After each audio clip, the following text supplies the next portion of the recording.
Assalamualaikum warahmatullahi wabarakatuh. Nama saya Abdul Rusmana, NPM 20171 dari kelas 04. Di sini akan mempresentasikan tentang fungsi hukum pidana dan sifat subsidiar hukum pidana. Fungsi umum hukum pidana merupakan salah satu bagian dari hukum. Oleh karena itu, fungsi hukum pidana juga sama dengan fungsi hukum pada umumnya, yaitu untuk mengatur kemasyarakatan atau untuk menyelenggarakan tata dalam masyarakat. Kemudian fungsi khusus bagi hukum pidana adalah untuk melindungi kepentingan hukum terhadap perbuatan yang hendak memperkosanya atau bisa dibilang Guterres dengan sanksi yang berupa pidana yang sifatnya lebih tajam jika dibandingkan dengan sanksi yang terdapat pada cabang hukum lainnya. Dalam sanksi pidana itu terdapat suatu tragik atau suatu yang menyedihkan, sehingga hukum pidana dikatakan sebagai mengiris dagingnya sendiri atau sebagai pedang bermata dua, yang bermakna bahwa hukum pidana bertujuan untuk melindungi kepentingan-kepentingan hukum, misalnya nyawa, harta benda, kemerdekaan, dan kehormatan.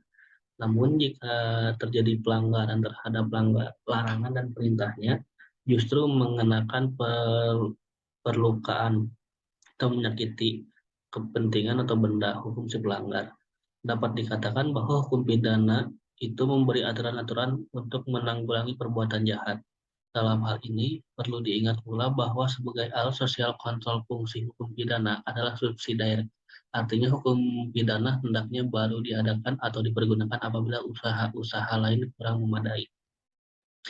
Kemudian di sini ada tujuan hukum pidana. Yang pertama, memberikan efek jera kepada para pelaku kejahatan.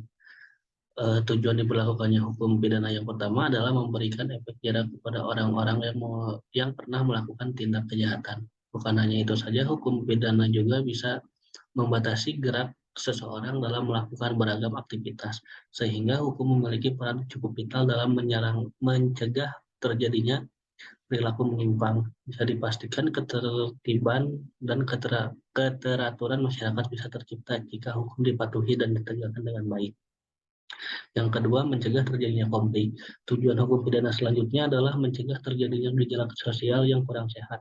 Ketahuilah, hukum sengaja diciptakan dalam rangka melindungi sekaligus menjaga kepentingan bersama supaya keadilan sosial bisa terwujud secara nyata. Kemudian yang ketiga, melindungi kepentingan bersama. Pada dasarnya, setiap manusia membutuhkan perlindungan dari manusia lainnya, sehingga bisa disimpulkan tujuan dari hukum pidana juga memberikan perlindungan untuk kepentingan bersama. Tentu saja rasa terlindungi dan berkeadilan bisa tercapai jika manusia menegakkan hukum dengan baik dan benar. Jika hukum ditegakkan dengan cara-cara yang baik, maka manusia bisa terhindar dari beragam ancaman di sekelilingnya dengan menegakkan, mematuhi, dan melaksanakan hukum yang berlaku sesuai undang-undang. Maka kepentingan bersama bisa direalisasikan tanpa hambatan. Di sini ada fungsi hukum pidana. Hukum pidana adalah salah satu bagian dari hukum yang berfungsi untuk mengatur hidup kemasyarakatan atau menyelenggarakan tatanan hidup masyarakat. Secara khusus, hukum berfungsi sebagai pelindung kepentingan hukum terhadap setiap perbuatan yang merugikan dengan sanksi berupa pidana. Dengan kata lain, hukum adalah suatu sistem yang paling penting dalam pelaksanaan rangkaian kekuasaan kelembagaan. Para pakar hukum menyatakan hukum merupakan cerminan dari suatu hubungan ekonomis antar kelompok masyarakat terhadap perkembangan tertentu yang terjadi di dunia ini. Lain halnya dengan Aristoteles yang mengungkapkan bahwa hukum adalah kumpulan yang tidak mengikat tapi juga hakim bagi masyarakat, di mana hakim bertugas di bawah undang-undang yang mengawasi tugasnya dalam menghukum orang yang bersalah.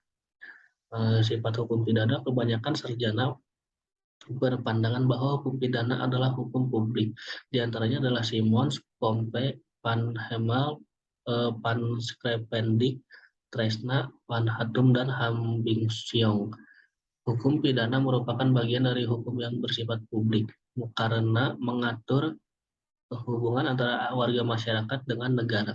Hal ini berbeda dengan hukum perdata yang bersifat private yang mengatur hubungan antara warga masyarakat satu dengan warga masyarakat yang lainnya. Namun demikian ada pula sarjana yang berpandangan lain. Berdasarkan sejarah kelahirannya dikatakan bahwa hukum pidana bukanlah hukum yang mandiri, tetapi bergantung pada hukum yang lain.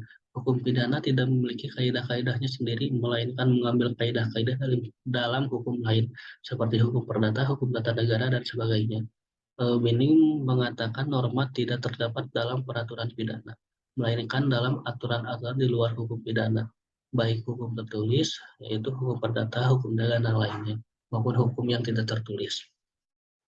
Aturan pidana hanya mengatur untuk Aturan pidana hanya untuk mengatur hubungan negara dengan penjahat, hanya memuat ancaman pidana belaka. Aturan ini hanya dipergunakan untuk mempidana seseorang yang tidak taat akan norma-norma.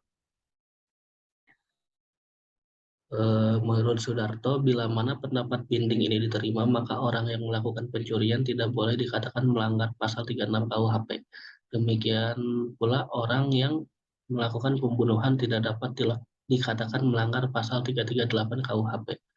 Karena justru mereka memenuhi unsur-unsur yang tercantum dalam pasal tersebut yang menyebabkan mereka dapat dipidana berdasarkan pasal tersebut.